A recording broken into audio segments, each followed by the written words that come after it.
Irmão, fala pra tu. Explica pra nós o que tá acontecendo aqui, mano. Ah, parça. O bagulho meio que por etapas foi assim. Começou a beber, mano. Tá ligado? Começou a beber demais, além da conta, mais do que bebia. Tá Certo. ligado? E você tá abastecendo na onde mesmo? Mesmo lugar, viado. Mesmo lugar, Mesmo velho? lugar, parça.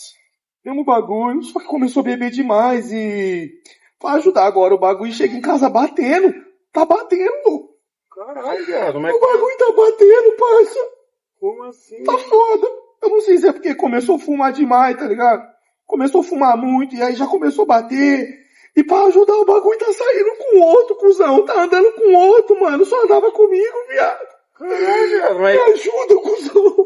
Irmão, mas do que você tá falando, mano? Da minha mulher, caralho. Da sua mulher, viado? Achei que você tava falando da moto, Ah, filho, não. mano. A moto é o carburador que tá sujo, pô. Porra, viado. É, tio. Ela é injetada, mano.